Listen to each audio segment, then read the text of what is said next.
Hi everyone, this is Sabrina. Welcome back to my channel. I have not done a how to use your stamps video in a while, so I thought I would show you how to use your stamps in this video with this Project Life spread and my 6x12 album from 2022. I love using the Everyday Explorer stamps in between the monthly pages. So I'm making an April end page and a May start page.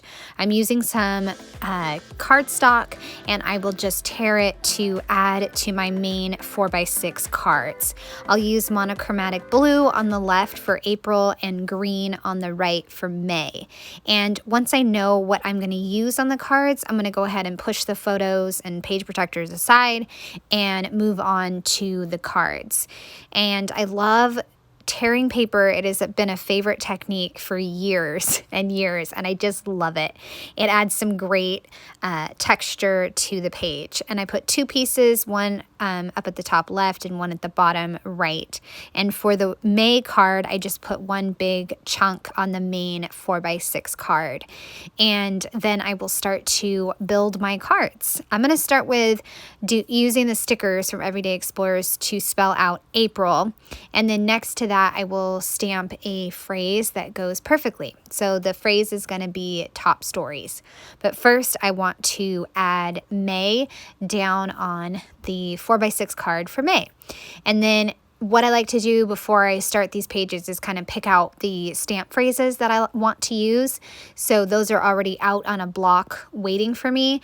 And now I'm just putting them on the card before I stamp, so that way I know how I want it to look. And then I can go ahead and stamp. So since May, we kind of started the month with butterfly release, I went with more greeneries and a plant icon. So I'm stamping that.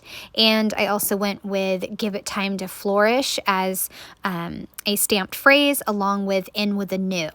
And then April is more of a in review page or card. So I just put top stories this month. And then I also stamped this month on May. So April is, like I said, the end of the month. So I'm going to put the end of the month stories. And for May, I'm going to talk about how we started the month and what's going on at the beginning of May. I will also have a 3x4 card for April. It just worked out that way, which is fine. I'm going to stamp a little sentiment on that currently and then add some more. I really wanted to bring in a pop of like bold blue, so I used this Distress Oxide ink, patina, I think, something patina, and I stamped the large X's all over my 4x6 and 3x4. And then I have some scatter stamps. I used one that has just small dots and medium dots, and I used that on both cards, April and May. And then for the April cards, I used one that had X's and little tiny dots. So I love these type of stamps for layering. I think they are fantastic for layering and making you look like you are a stamp expert when you are going to make your own cards. And I love it. I also stamped a few phrases that I'm going to cut out, and now I'm adding my journaling lines because I wanted to have my handwriting straight, but I didn't want to add journaling lines with a pen. So this is kind of my trick and my go-to. Use a pencil and then I'll just erase it once it's dry. So April, I said it was a busy and fun month. It started off celebrating my husband's birthday. Then we moved into my daughter wrapping up her ballet with a little performance. And then I just kind of did a bullet point list of what happened during the month, like a visit with my sister who lives in Spain, Easter break or spring break, and a fishing trip, and just kind of summarizing everything that happened in the month in a bullet point fashion. And then I can move on over to May and talk about what went on in May. So there's a lot in April, obviously, and I'm still journaling. I even talked about, just family evenings and being in the backyard together and homework. So the April covers the wide range of things that went on, not just the special events. So in May, like I mentioned earlier, we started off the month with the release of all 6 butterflies. It's something my daughter and I love doing. I even did a process video recently about our love of butterflies. And there was also a really weird hailstorm, and I got a cool picture of my son, and I loved that. And it was also a month that is full of soccer and wrapping up school for the kids, and also my son training to be a volunteer at our local summer camps. So it was a big start to May and kind of moving into the next season. And then of course you can see I just used my white eraser to erase the lines that I had. I'm going to bring it back together, grab my album, and then you guys can see it in the album.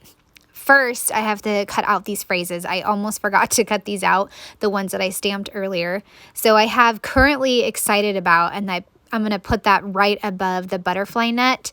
And then the hilarious picture of my husband and I, it's all good, right above that one. And then spring showers on that photo of my son. I also am going to go back and grab a stamp that says family time, because I wanted to add another phrase to the family photo. And I had just recently, when I made this project, I'd gotten some cork butterflies and hearts. So I decided to use a few of those. Hearts for April, butterflies for May, of course. And I just have to stamp the family time, and then I can adhere everything down. And like I said, bring the project back together for my 2022 Project Life album. And I believe this album already has a walkthrough for this volume, but I will go ahead and check, and if I do, I'll leave it in the description box. I am going to be working on volume 2 this summer because I left off in June of 2022. And I'll still be working on 2023. So there's always so much to document, right? There is always so much, and that is the wonderful thing about scrapbooking. Okay, so now I'm grabbing the album. I'm going to put it back in and you guys can see it. And this is a fantastic spread. I hope you enjoyed watching. I'd love a thumbs up or subscribe if you want to keep seeing my videos. Thank you. Bye.